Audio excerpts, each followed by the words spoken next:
Welcome back to the program. Many thanks for staying with us here on Daybreak. Our guests still here with us. We have Priscilla Nyokabi, Commissioner, National Gender and Equality Commission, Edwin Sifuna, ODM Secretary General, Maoka Maore, Deputy Majority Whip in the National Assembly, and Boni Halwale, former Senator, Kakamega County. Keep sending in your messages, and I will read them even as the program continues. We began by talking about the weekend that has been for the country, and also got into the IEBC and its preparedness to handle the 2022 general election, just based off what we saw in those by-elections last week. And before the break, Boni Halwale made some statements that caused discomfort in the room.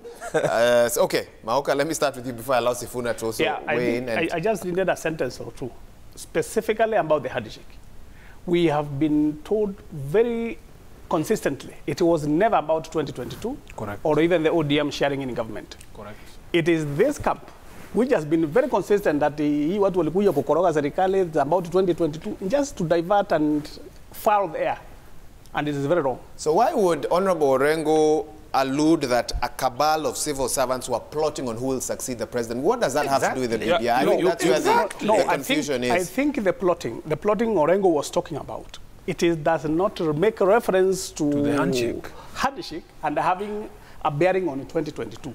This is a phenomenon and a conduct that even you can see, or you can feel it, or you should know about it. So why would he then have to speak about succession if, I mean, as you know, and that's what I think many Kenyans will struggle to understand, if civil servants decide to actively scheme, if that is the word, and the way he put it was actively scheming to take over the constitutional review process with 2022 in mind. Doesn't that then put it in the minds of some Kenyans that 2022 and the constitutional review process are connected? Maura, I want to beseech you that these things will become very easy for you to understand if you separate these two issues of a handshake and 2022.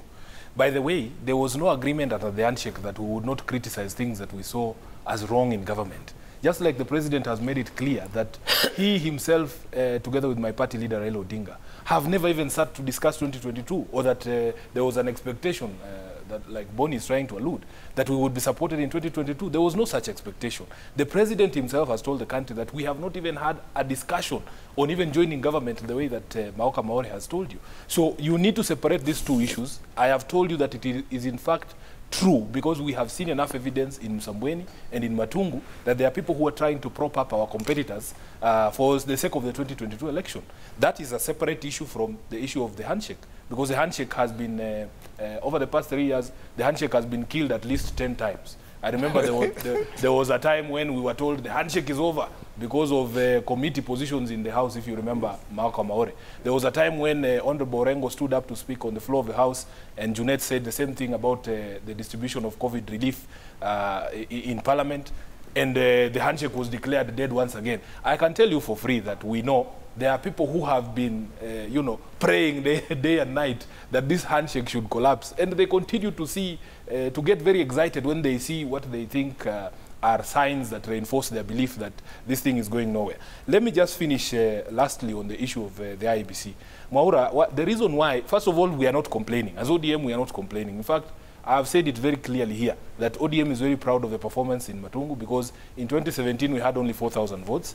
In a period of less than 3 years after, you know, shedding off some dead weight, we have moved the needle from 4,000 votes to almost 11,000 votes. So that is growth. That is not something that you can, discard.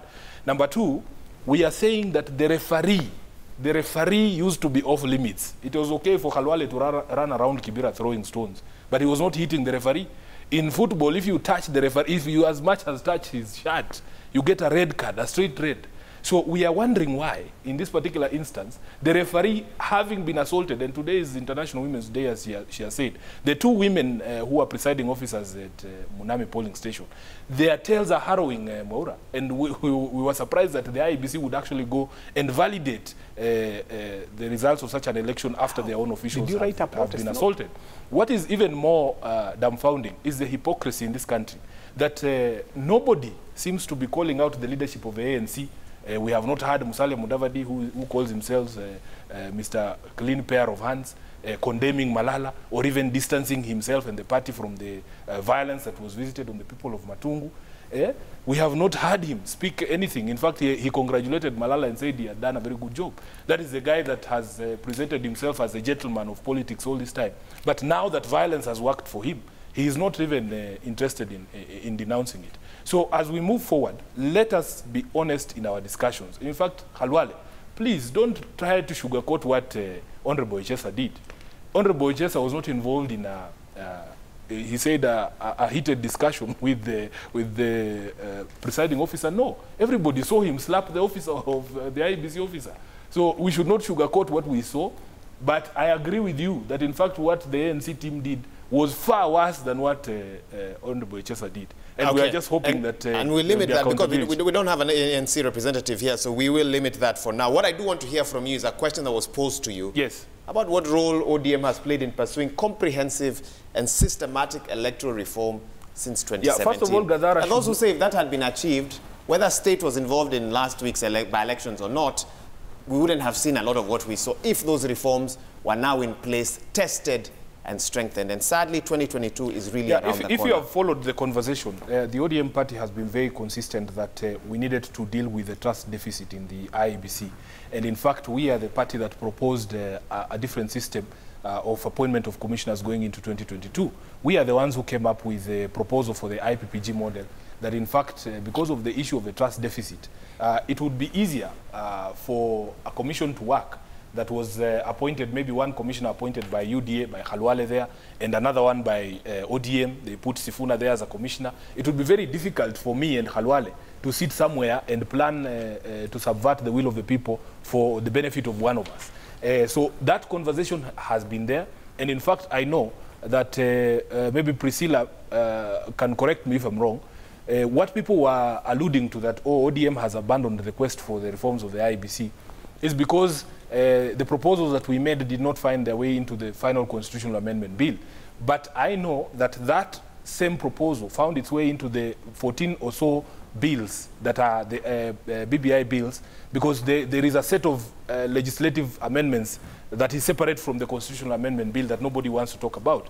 That proposal for the IPPG model was actually shunted to the election laws amendment bill that is part of the BBI process. So it is not true that we have abandoned the quest to have an IBC that people can have faith with, an IBC that can actually work for the people. It is still there in the BBI. Let me allow Honorable Nyokabi to come in as well, and you wanted to respond to what he said about the IBC, and you have some concerns in regards to that.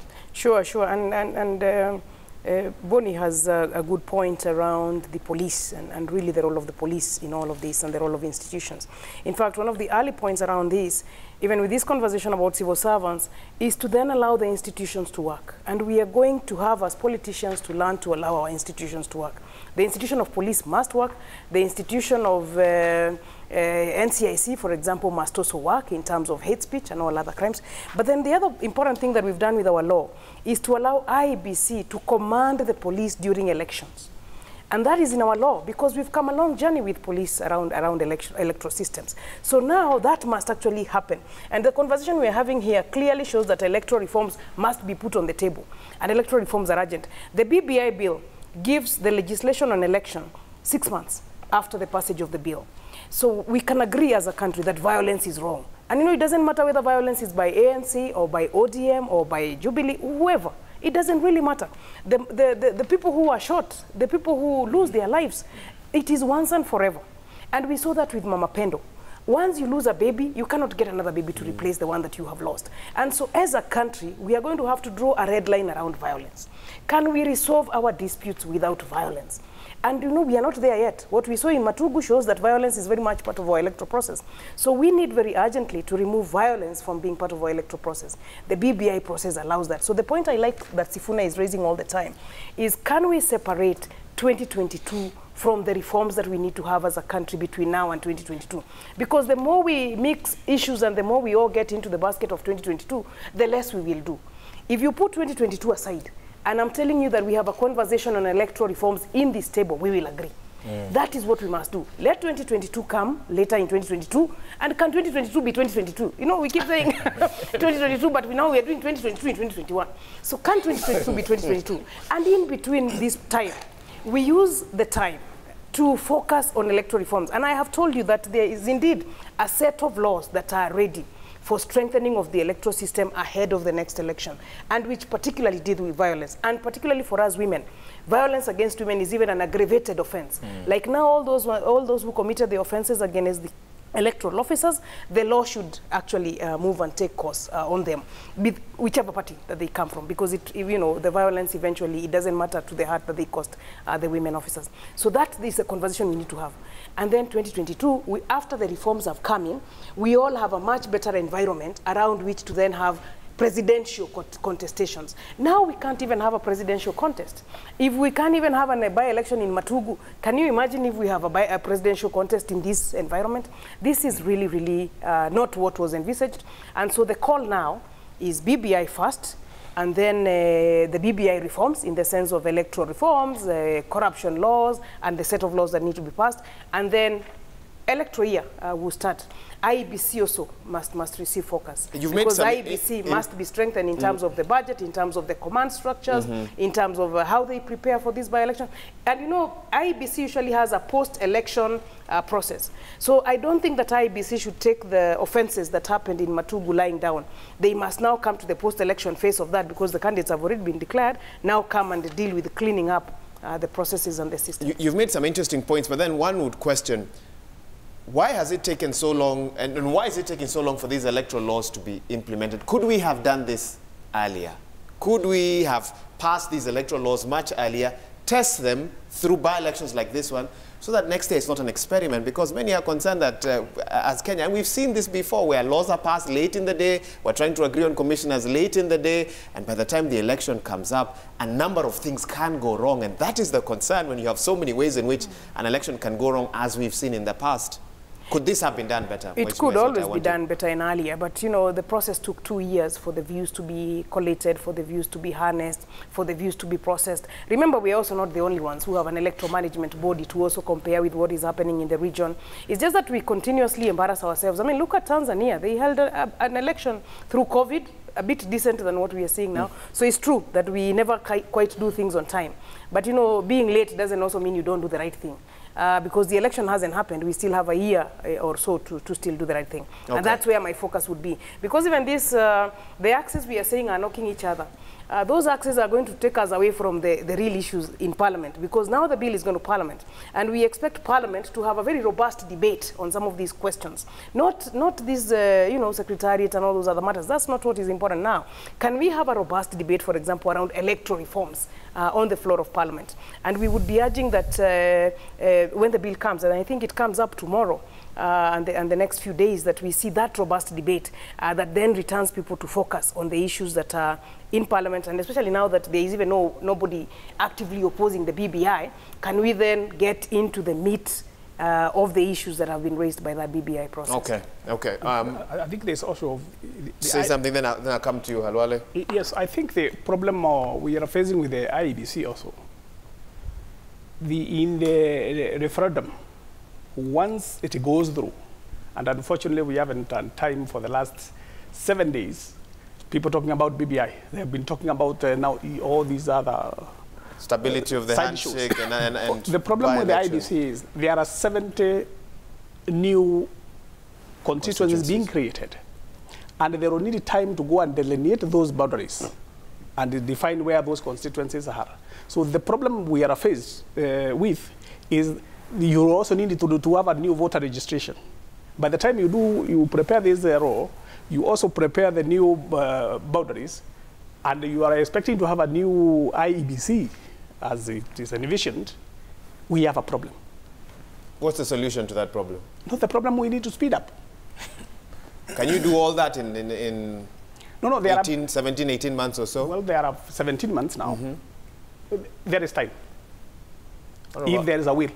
And if there's focus. If there's a will, yes. And if there's focus. Halwale, you as optimistic. And she's also said, can we separate 2022 and BBI? Your side has been accused of campaigning since 2018. I'd like to hear from you on that. In fact, I like the tone now. Sifuna and Nyokabi have come out very clearly. What I don't know is what Honorable Maore is saying. Honorable Maore understands the challenges ahead of forming 70 new constituencies very well. He knows the challenges of creating a voter register. And he cannot therefore say, we just have to move very fast. Move very fast within which timelines? The timelines are very clear, Mheshimiwa. Mheshimiwa, as you know, starting now coming to timelines, starting where Nyokabi started from. You are saying that our electoral laws will be sorted out by BBI, that the envisaged electoral reforms will be sorted out by BBI. You and I know, and we must remain Kenyans, that the perfect document on electoral reforms is not domiciled in BBI. It is the Grikla report. And the Grikla report is very thorough. It tells us on timelines, and it tells us on how to do it. It says, if you go the archaic way of Sifuna, that political parties recommend commissioners to IEBC, you will run the risk of commissioners refusing to announce the result because the commissioner recommended by a particular party which is losing will refuse to add his voice to announcement of the result. So Grikla said, let commissioners be recruited competitively. We passed that. The second issue that Grikla made very clear is that the ideal thing is that at least 24 months before the general election, you should have sorted out the constitution of the commission, so that now the commission is in office to do a good job. On the issue of the 70 constituencies, Mheshimiwa, I want you to go sift through all the views of Wananchi that they presented to the BBI when you are collecting views. You give us a single Kenyan who told us that give us 70 new constituencies. A single one. Can I can also answer that one. Let him finish. Let him finish. You will have a chance. You will have a chance. They spoke about under-representation. Correct. My good people, when I raise issues, they can't calm down. No. Because you raise them erroneously. Now, you give Kenyans 70 new constituencies, and you want Kenyans to believe that it is a gift. Under the Constitution of Kenya today, there is a provision, Sifuna remind me of my son, I don't know which one, that provides how the IEBC will have a relook at the constituencies of Kenya. No, can you cut it there? Let him finish. Flow. You will have the chance. I want to flow. You have the chance. I want to flow. It provides. So when you come up with 70 new constituencies, and you don't tell Kenyans who are going to be beneficiaries and for what reason, you are now starting to look like some of us have been invited into the Republic of Kenya, and you must give us gifts through constituencies and what have you. Please move away from it. Finally, Sifuna, this one is for you. You keep on denying, and you're Secretary General of ODM, that there was no nexus between handshake and 2022. Dr. Oburu Odinga, very experienced elder in this country, when he speaks, I listen to ODM. When he speaks, I know Baba is speaking. He has told Kenyans in broad daylight that Raila has been losing because he was not having the deep state, the system. But now that he has done handshake, they are now clear that Raila will win and he will be announced president. So, don't run away from this monster which you created thinking that it will deliver the presidency to you. He talks all the topics. He has 1 minute, then he'll respond. But your last line? At the end of the day, he's doing all cocktail. I know that you and I, and by you I don't mean Sifuna, I mean ODM, we are going to work together because... Work with who? With UDA or which grouping is... You've said ODM on that side. Which grouping are you? I don't know. Remember, he also said he's now independent. You know, today, Kenya is divided into two ways. Yes. Yeah? We have the movers and shakers of the state that is shared in the handshake. And then we have us who are supposed to be walking around saying, yes, sir, yes, sir, yes, sir. So By the time you discover that you are not part of those guys, then is when it will dawn on you that you go where you belong. And you saw it in Matungu. Okay. No, there's something about constituencies. But Maura really wants to say, it is me asked. You go ahead. It is me asked. Go ahead. Because what we need to understand, he knows very well, Bwana Kalwale, when Ligale was delineating boundaries in 2010, he went to Meru, the Egembe. Then Egembe and the Ntonyere constituencies, he merged them. The population of those two constituencies to date, they have 3 members of parliament. The population of the total Waigembe is 550. If you go to Vihiga, the population is 570. Vihiga has 5 members of parliament. The Igembe has 3. So when he says we don't know where they are, in this draft, they have specified which counties are getting the boundaries of or additional constituencies to address the issue of representation. The issue of representation should not be taken as a joke. It is at the national parliament where the resources are shared. When you go and have people who are over-represented, that means you have people with 70,000 members population, others are 400, that is called unfairness, in simple English. So when the representation is messed up, even the resources are the same. Because when you have this idea of one man, one vote, one shilling, it's not just a slogan. It is actually people who have been hurt historically. For the last 50 years, there are people who have carried burdens of others, and there are others who have overjoyed what is even not theirs. You remember there are 2 counties in the last census of 2009 who went to court, said they don't want the census to be repeated because they knew they had faked them. And they have been getting money in their counties for the last 10 years, specifically Mandera and Turkana. They went to court and said, you cannot repeat because they knew it was a fraud.